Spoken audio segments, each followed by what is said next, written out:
नमस्कार, खबर खास टीवी में आप सभी का स्वागत है। मैं राजेंद्र सिंह जोगिंदरनगर से। जैसे कि आपको कुछ दिन पहले हमारे सहयोगी मुनीश जी ने एक इंटरव्यू शेयर किया था, जो एक बैंक के साथ धोखाधड़ी का मामला जो है सामने आया है और वो बैंक जो है कोऑपरेटिव बैंक है और जो ब्रांच है वो खद्दर है लड भड़ोल की। तो खबर खास सबसे पहले आपको ये बताना चाहेगा कि हम इस बात की पुष्टि नहीं करते हैं कि ये बैंक का जो है धोखाधड़ी का मामला सही है या नहीं, लेकिन जो परिवार वाले हैं वो जो है इंसाफ की गुहार लगा रहे हैं और जो बैंक से इनको नोटिस आते हैं और बैंक बुलाया जा रहा है, उसके चलते ये जो है यहाँ पर हमारे साथ हमारे बीच में है, जो कि राजीव जी थे, उनकी जो है मौत हो चुकी है, वो इस दुनिया में नहीं है। उनकी वाइफ जो है हमारे सामने है, नेहा शर्मा जी। तो आइए इनसे बात करते हैं कि जो है इनके इस लोन के बारे में वो क्या बोलते हैं, इनको इस लोन का कोई नॉलेज था, कभी इनके हस्बैंड ने कोई बातें शेयर की हैं। तो आइए ज़रा प्रकाश डालते हैं इन सभी बातों के ऊपर। मुझे लोन के बारे में कुछ भी पता नहीं है, ना मुझे कभी मेरे हस्बैंड ने इस बारे में बताया। और जब मेरे हस्बैंड की डेथ हुई तो मेरे को उसके बाद बैंक मैनेजर ने बैंक में बुलाया, फिर उन्होंने मुझे बताया कि आपके नाम पर इतने लोन हैं।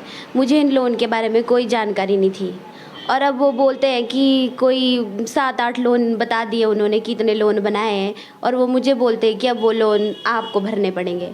जब मैं बैंक ही नहीं गई, मैंने उनसे कोई लोन ही नहीं लिए, जब उन्होंने मुझे कोई कैश नहीं दिया, मुझे इन सब चीज़ों के बारे में कोई भी नॉलेज नहीं है, ना मुझे इन सब चीज़ों के बारे में पता है। जी, तो आपको बैंक मैनेजर ने कितनी बार अभी आपकी पति की डेथ के बाद बुलाया? उन्होंने मुझे 2-3 बार बुलाया है और उन्होंने मेरे से 2-3 बार ये बात बोली है कि भाई आपके नाम पर इतने लोन चले हुए हैं, पर मुझे इस बारे में कुछ भी पता नहीं था और ना मुझे कभी मेरे हस्बैंड ने बताया। अगर लोन बने भी थे तो उनको पहले मुझे बताना चाहिए था, पर उन्होंने मेरे को नहीं बताया। पर सबसे बड़ी बात ये है कि जब मैंने लोन ही नहीं लिया तो मैं भरूंगी कहाँ से, और वो भी उन्होंने इतने सारे लोन बना दिए हैं। जी निकलवाइए। तो इसको अप्रोक्सीमेट अगर हम देखेंगे, आपके ऊपर तकरीबन 11 लाख का लोन है, 10.5 लाख या 11 लाख का लोन है और ये 3-4 बार जो है आपने लिए हैं, 2020, 21, 22 में जो है लिए। और एक फर्म आपके नाम की है, इसमें लिखा है, उसमें भी जो है आपने काफ़ी लोन लिया है। तो ये बैंक जो है आपको बार बार नोटिस भी भेजा आपको बैंक ने घर में? जी, भेजे हैं, नोटिस भी भेजे हैं, पर मैंने लोन ही नहीं लिए। सबसे बड़ी बात ये है, जब मुझे इन लोनों के बारे में कोई नॉलेज ही नहीं है, जब मुझे उन्होंने बताया ही नहीं, मुझे कुछ भी पता नहीं है, ना मैं बैंक गई, ना मैंने कभी उन्होंने मुझे कैश दिया, ना मुझे उन्होंने इन सब चीज़ों के बारे में बताया। जब मेरे हस्बैंड की डेथ होती है, फिर वो मुझे बुलाते हैं, फिर वो मुझे बोलते हैं, फिर उन्होंने मेरे को सारी कॉपियाँ दी है, इसकी जो भी लोनिंग वगैरह की कॉपी है, फिर उन्होंने मुझे उसके बाद वो कॉपियाँ दी है। अच्छा, ये बताइए आपके पति की डेथ कब हुई थी? मेरे हस्बैंड की डेथ 12/12/2022 को हुई थी। जी, 2022 से पहले कभी कोई बैंक वाला आपके घर में आया या कोई नोटिस आपके घर में आया? नहीं जी, कोई नोटिस नहीं आया, कोई बैंक वाला नहीं आया। जी, आपके हस्बैंड की डेथ के बाद ही ये नोटिस और ये जो है आपको बैंक बुलाना जारी हुआ? हाँ जी। अच्छा, तो खबर खास के माध्यम से देखिए नेहा जी, हम बताएंगे काफ़ी सेंसिटिव मामला है, ये पैसे का मामला है। तो हम अपनी तरफ से भी आपसे फिर से बोलेंगे कि कभी अगर थोड़ी सी भी बात आपके हस्बैंड ने कभी आपके साथ लोन के बारे में की हो या कोई आप बैंक में गए हों, तो ये सेंसिटिव मामला है, तो आप फिर से ये जो है हमारे दर्शक देखेंगे इस जो है खबर को, और पूरे हमारे जोगिंदरनगर में, पूरे हिमाचल में ये खबर जाएगी। तो अभी भी हम आपसे एक बार फिर से पूछेंगे, आप अपने होश आवाज़ से जो है ये सब बातें बोल रहे हैं, ठीक है?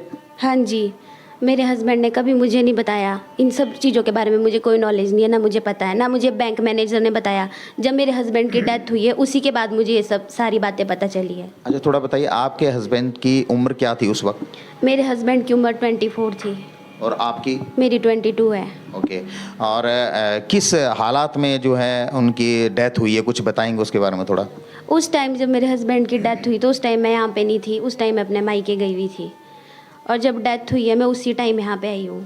आप जब ये केस हुआ, आपको पता चला कि आपके ऊपर लोन है, उसके बाद आप किसी पुलिस स्टेशन में गई, अपने नज़दीकी पुलिस स्टेशन में, या कुछ आपने एफआईआर लॉन्च की हो वहाँ पर? नहीं जी, मैंने नहीं किया, पर मेरे फादर इन लॉ ने की है। कितना टाइम उसको हो गया? उसको 3-4 महीने हो चुके हैं। कहाँ पे ये दी थी? ये एसपी ऊपर मंडीरी है। जी चलिए, 3-4 महीने इस बात को हो गए दिए हुए। कुछ इंक्वायरी या कुछ पुलिस वाले आए आपके पास पूछने के लिए?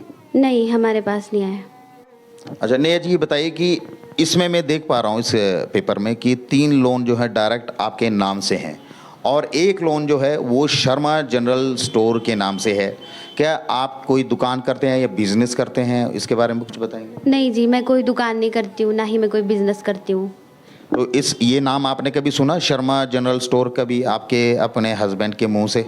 नहीं जी। ये शर्मा जनरल स्टोर जो है ये आपके नाम पर रजिस्टर्ड है और इसके ऊपर शर्मा जनरल स्टोर के ऊपर जो है आपके ऊपर लोन है। तो इस स्टोर के बारे में क्या जानती हैं आप? इस स्टोर के बारे में मैं कुछ भी नहीं जानती हूँ। कभी जिक्र किया आपके हस्बैंड ने इस शर्मा जनरल स्टोर का? जी नहीं, कभी जिक्र नहीं किया उन्होंने मेरे से। आपका कोई स्टोर, कोई दुकान, कोई बिजनेस नहीं है? कुछ नहीं है। जी चलिए।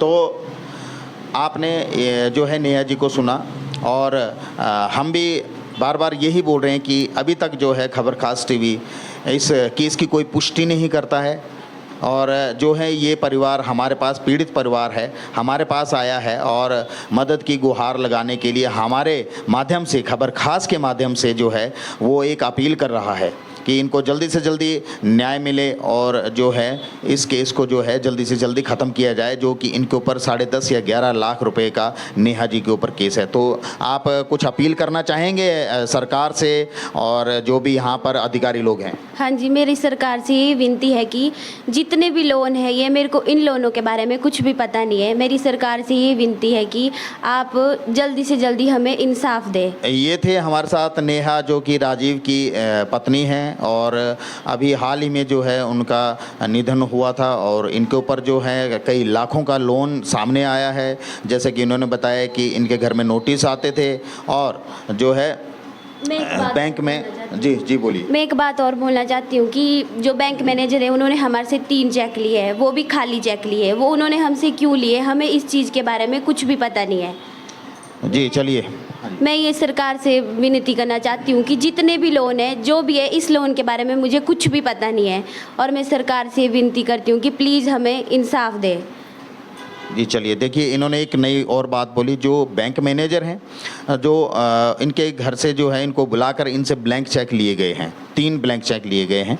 तो हमारी भी खबर खास के माध्यम से भी आप सभी अधिकारियों से और सरकार से, खास करके यहाँ के जो लोकल अधिकारी हैं उन सबसे और पुलिस अधिकारी से, एसपी साहब से, सबसे विनती है कि जल्दी से जल्दी जो है इस केस को जो है निपटाया जाए और एक बेटी को इंसाफ दिया जाए जिसकी कि महज 22 साल अभी उम्र है और ये पड़ाव ज़िंदगी का जो है इनको देखने को इस उम्र में मिल रहा है। तो आप सभी लोग समझ सकते हैं कि इनकी पीड़ा क्या होगी। 22 साल की उम्र में जो है इनके ऊपर ऐसा जो है ये एक पहाड़ सा टूट पड़ा है। तो खबर खास टीवी के लिए राजेंद्र सिंह की रिपोर्ट, जोगिंदरनगर से।